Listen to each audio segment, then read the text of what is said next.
na malakas dito. So, ano bang options para sa kanila? Lilia still there. The Gord is still also available, which also makes total sense here. There is no Marcel is open. Oo nga. Marcel is open. And so is maybe Glue for the Hilda. So, ano tayo dito? Oh, well, hindi kita tatanong hands kasi Glue, ano ko eh. Oh. Glue all the way ka eh. Oh, pero yan yung Lilia. Nabanggit mo yung Lilia, matik na. Ayun yung Glue. Okay. Okay. I see it. So, I see it from happening. strong mid as we've mentioned. Ngayon, ano yung assassin, ano yung jungler mo if you are Guangzhou? There is some benefit na mag-akay ka pa rin, I feel like, dito sa matchup na to up against the Ling. Nolan, pwede na pang match sa Ling kung sakali. I was just about to say, kung assassin, Nolan. Kung utility, Akai. Okay. At ang pinili ngayon na Guangzhou is assassin. Tapatan lang, no? Tapatan lang. I think that's the idea na binabanggit mo kanina.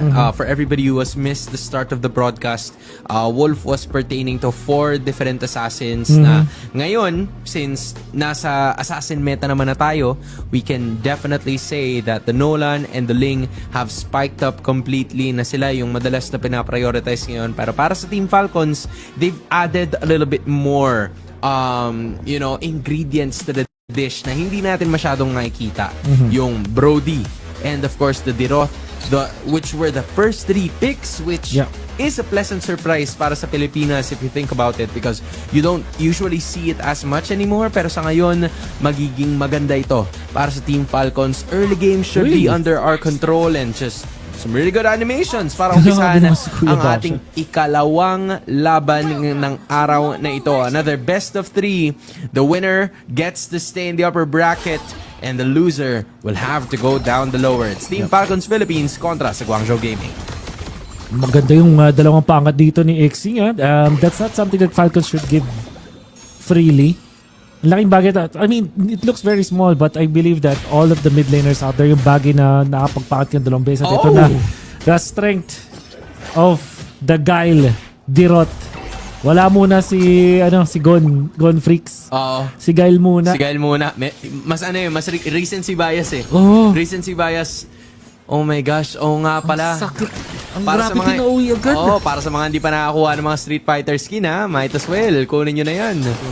Kasi mas madalas na gagamitin yan, pero si Recall, lumapit na naman na paggamit ng Flicker itong si Ogwen. So that is gonna be a battle spell na hindi na muna niya mako-consume as of the moment.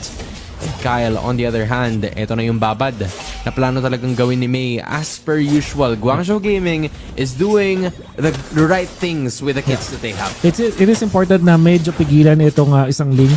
Alam natin na may konting advantage naman ng Lowland over the Ling in the early stages. And if you recall, MSC 2024 was all about the trade between the Assassin Ling and the Nolan. Papalitan lang. Fanny even being used in that rotation. So, may konting glimpses nung time na yung Falcons kaya huling naka-step up sa international stage with that. And part of the narrative then is paano mo i-contest yung pag-farm ng isang Ling.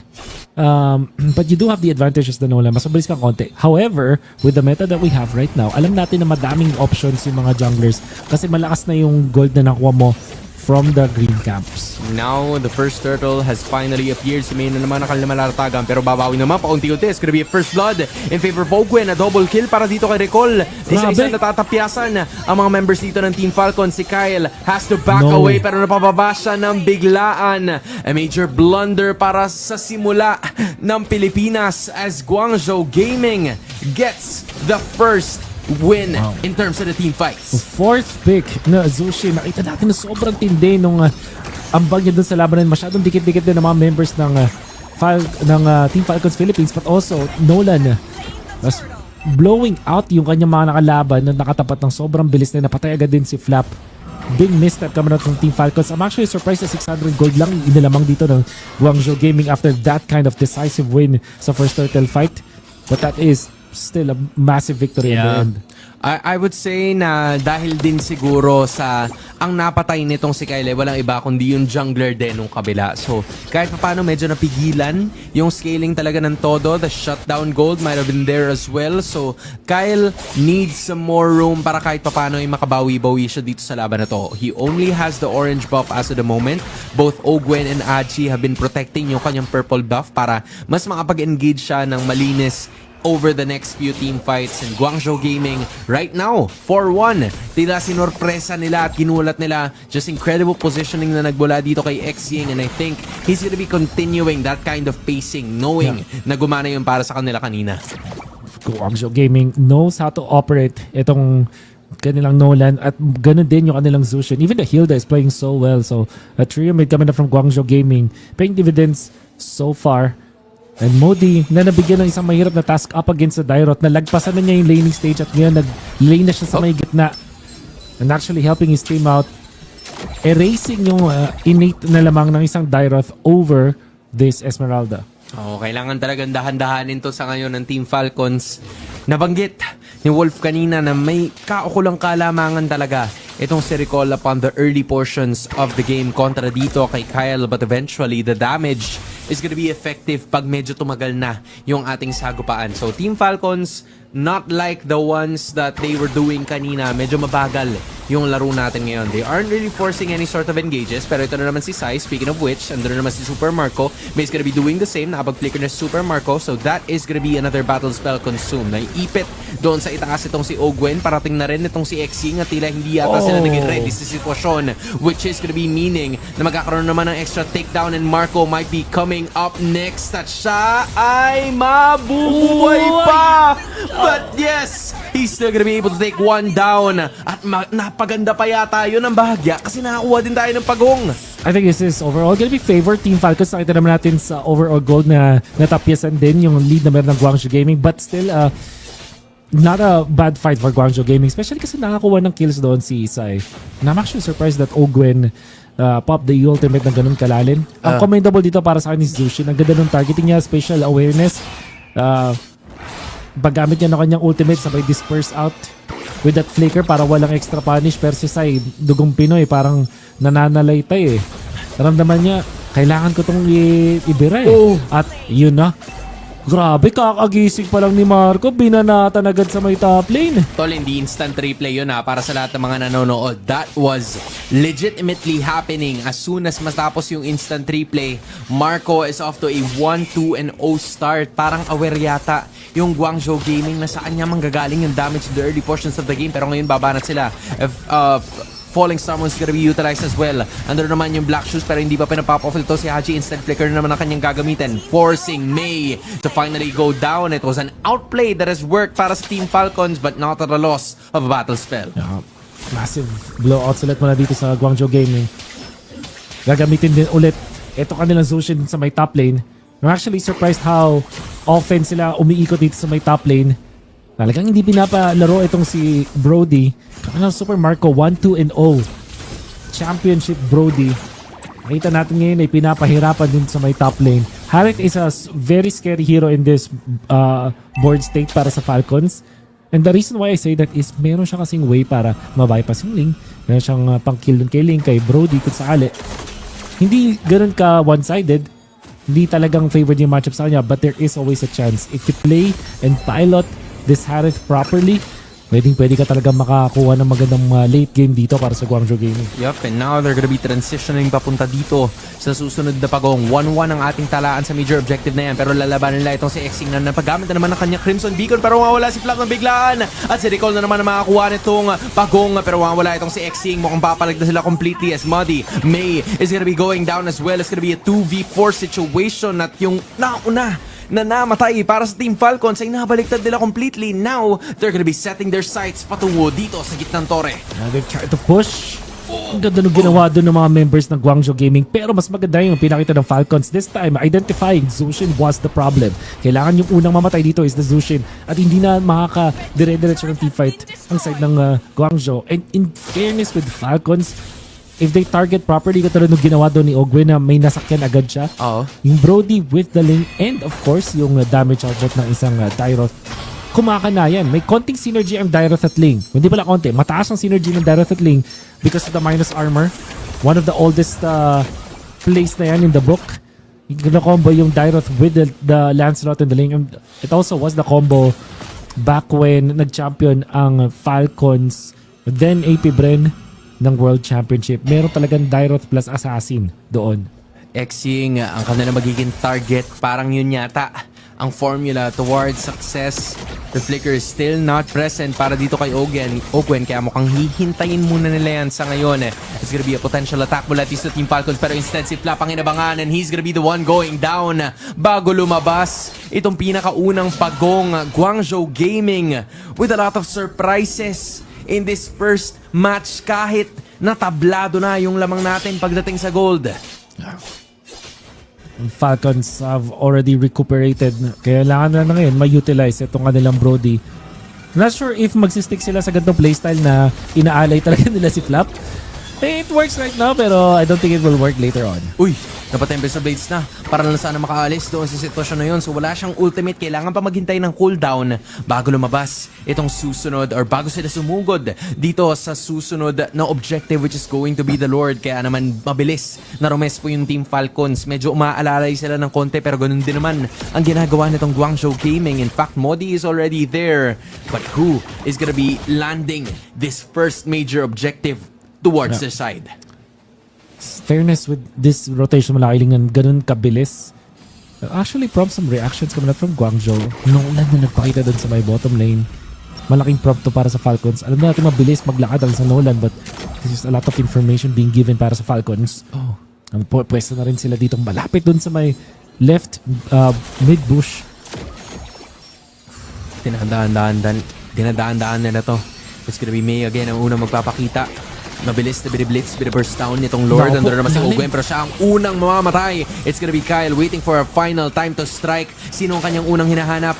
In fact, magbaback away muna siya. Andun naman yung Black Shoes. Papalag na naman yung iba sa mga members ngayon. Devil's Blade is gonna be utilized. Mamamatay si May. Makakawala si Kyle. Babanat na naman ito si Super Marco pero magpa-flicker papasok ito si X-Ying. So it's still gonna be a 1-for-1. Lamang pa rin ng 400 itong Team Falcons but we cannot deny. Guangzhou is giving them a run for their money. X-Ying medyo nasusunog ng bahagya. Papalagaya sila. The answer is gonna be no. Hahabulin siya ni Kyle. There it is. X-Ying goes down. What a find from Kyle. And Guangzhou will be back in the way. Look at that Lord Dance at yung movement kamera ng Falcons outwitting Guangzhou. War of the Attrition won by Falcons. Yung parang back and forth nila na of course hindi maganda na namamatay doon si Ogwen pero yung exchange was an immediate kill onto May. Nung nag-commit yung Guangzhou, naging awkward kasi hindi tumatama yung mga skill nila. And then, doon sa second engage nila, Zushin, yung pagka-ulti, hindi ganun ka-on point at napunish agad yun ng Team Falcons. Blades nandito, Retri nandito rin na si Kyle. Sure ball ang makakuha niya. Now it's gonna be go time para sa Green Falcons. Sa si Sai, ang kanila makakuha. Flickers coming out. In fact, Retris, ano ba yun? Recalls. Ang dami ko na kasing hindi naalala. Pero ngayon nagbabalik na naman. One thing is for sure though, Falcons are in the game and they are leading by 2K. And how about that? Coming out from Team Falcons, Retribution, tapos yung pagkuha nila ng kill afterwards. Well done, coming out from Kyle. Ooh. And Sai did not have the Purify noong time na yun. Haji, just the perfect pressing of the button para makapalag na naman sila ng paunti-unti. That Black Shoes led to May's death. Another turret is gonna be destroyed. Kasama na rin nila ang Lord. Recall is gonna be heading back to base. Wala naman yung mga energy shields, so sigurado na babangga na naman yung Lord. Pero medyo dinedelay pa ito ng Guangzhou because they don't want to have anything to do with it. Pero si Recall, kamuntikan. Pero ginamit na naman yung Deadly Magic para makawala doon. They will still be able to protect those inhibitors, but we can now feel the surge of power para sa Green Falcons. Galing mag-punish ng Team Falcons ito. Knowing na walang Purify yung Harith, talagang pinuntahan nila doon and then Hilda being taken out, forcing din yung ultimate coming out from Zushin. This early game centric lineup coming up from Guangzhou, humihina na. Kailangan nila talaga protektahan itong si Harith. So far, Sai has been doing a great job but it will not be enough up against Falcons. Kailangan dire-diretso na nakakapag-conserve ka ng Purify mo. You're communicating with your team. You're gonna be the one to punish yung Falcons sana but it's the other way around. Falcons ang galing mag-manage nung pwestuhan nila. Map movement nila was perfect at syempre yung decision making na kung sino yung tatargetin nila sa mga teamfights nandun. I have to say, Hachi has been clutch para dito sa laban na to dahil yung Black Shoes niya nagpapanalo sa kanila pero may naipit na isa. It's gonna be Modi going down. Bago mag-umpisa Yung labanan para doon sa mga major objectives, hindi yata nakuha yun ng GZG. Instead, it went to the side of Team Falcons PH at dahil doon lolobo palalo. Yung kanilang kalamangan na 4.8k kanina, ngayon ay 6.4 na. They're looking at the bot lane this time. Susugod na si Kyle. Conceal is gonna be there as well. Si Flap ay magta-target to sa may banda ilalim. Sai is gonna be using that Zaman Force as well. Pero may nalatagal naman. Tempest of Blaze is gonna be utilized all for the sake of getting the inhibitor turret na matagal na nilang inaasamin. Finally, they got it in their hands. At tingin mo yung conceal play kapag ng Falcons, they were pushing. Kadalasan, di mo maisip na gumawa na gano'ng ka-aggressive na but what that achieved is na forcing Zaman Force in an awkward spot. Nakita agad nila kasi yung Harith. Nagkaroon sila ng access dun sa my backlines. All they had to do was to commit one of their battle spell and kay Ogwen lang yun. At ang naging resulta, nakapag-push sila kasi yung Zaman Force coming out from Sai was in an awkward spot. Falcons really know how to force out some errors wala sa Guangzhou. Those errors have been really crucial mula sa Chinese representatives. Team Falcons, great finds mula kay Kyle. Namatay siya ng isang beses nung unang 2 minuto ng ating laban. Ever since, it has never happened. 5-1 and 4 para dire-diretso. Ogwen, a lot of great pick-offs para maumpisahan itong laban na to. And in fact, nandun siya sa may bandang likuran. Manggagaling sa River Bush itong kupunan ng GZG as they will be setting their sights para dito sa susunod ng Lord ng laban na ito. Kinakalahati na ng Team Falcons. They're leading 6.9k in terms of gold at magbabak away sila with a minor reset. Sa reset yaw para dito sa Guangzhou, much needed. Malayo nga lang yung Nolan. This is expanding river, so medyo malapit. Pero yung Falcons nakaramdam, nakaamoy. Iba-burst na nila. Yeah, they're gonna be turning right away. They're going for the heroes. Pero instead, hati pala yung nagiging action. Kasi si Kyle nakakuha na ng Lord. Sabay lipat na naman tayo with these heroes dahil nakalock sila towards kay Sai. Yung dash ay wala na magagawa pa. It's gonna be the Harith going down. Si Kyle ay nasa likuran. Yung iba ay nasa harapan. And naamoy na rin ng Team Falcons ang kanilang tagumpay na ngayon ay pinapatakbo na talaga nila completely ang Guangzhou Gaming pabalik sa kanilang base. Hindi na pag-4blade si Kyle. Hindi ba nakapag... Okay lang yun. Nakuha niya pero naglakad. Oo. Pero pang-asar na lang yan dahil magpupush na nga sila dito. Yup, it's still gonna be A-okay. Another going down. Modi. Hindi man lang natin naramdaman yung physical or magic defense na meron siya because either way si Recall ay ganun din naman ang magiging kinahihinatnan as Team Falcons Philippines.